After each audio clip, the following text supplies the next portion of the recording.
বেলের শরবত তৈরি করার সাথে সাথেই বাবা মেয়ে মিলে খেতে শুরু করে দিল। আসসালামু আলাইকুম, সবাই কেমন আছেন?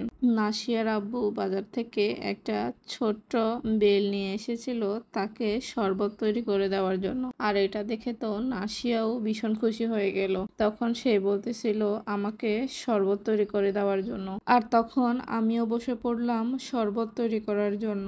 আসলে আমি এর আগে কখনোই বেলের শরবত নিজের হাতে তৈরি করিনি, তাই কিভাবে তৈরি করতে হবে এটার কোনো আইডিয়াই ছিল না। তো আমি নিজের মতো করেই তৈরি করতে বসেছি, দেখা যাক কিরকম ভাবে তৈরি করতে পারি। আসলে কোনো কাজ যদি প্রথমবার করি তখন কিন্তু আমি মনে করি নতুন একটা অভিজ্ঞতা তৈরি হয়, তেমনি এই শরবতটা তৈরি করতেও আমার নতুন একটা অভিজ্ঞতা তৈরি হয়েছে। তবে আমি অনেকটা ভয়ে ছিলাম, আসলে কখনো তৈরি করিনি তো, তাই কেমন হবে এটার কোনো আইডিয়া ছিল না।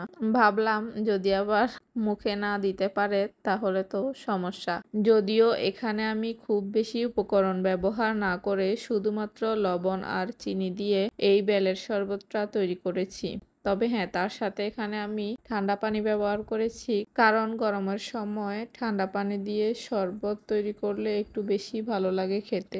আমার আবার ঠান্ডা পানি না হলে শরবত খেতে একদমই ভালো লাগে না। আর এখানে কিন্তু আমি এই শরবতটা তৈরি করে বেলের মধ্যেই আবার পরিবেশন করেছি, যেটা আমার নিজের কাছেই অনেক বেশি ভালো লেগেছে। আমি দেখেছি এরকম ভাবে পরিবেশন করলে কিন্তু অনেক বেশি ভালো লাগে দেখতে। তার সাথে আবার যে খাবারের পরিবেশনটা সুন্দর দেখায় সেই খাবারটা কিন্তু খেতেও অনেক বেশি ভালো লাগে। দেখেন, দেখতেও কিন্তু এই জুসটা অনেক বেশি সুন্দর দেখাচ্ছে, তার মানে আমার নিজেরও মনে হচ্ছিল অনেক বেশি মজা হবে খেতে। এই তো শরবতটা তৈরি করা শেষ হয়ে গেল, আর এদিকে নাসিয়া আর তার আব্বু খাওয়ার জন্য এতক্ষণ ধরে অপেক্ষা করতেছিল। শরবতটা তৈরি করার সাথে সাথেই নাসিয়া তো খেতে শুরু করলো। খাওয়ার পরে আমি আবার জিজ্ঞেস করছিলাম নাসিয়াকে খেতে কেমন হয়েছে। সে তো দেখলাম ভালোই সার্টিফিকেট দিয়েছে, বলছিল খেতে মজা হয়েছে। তারপরে আমি আবার নিজেও একটু খেয়ে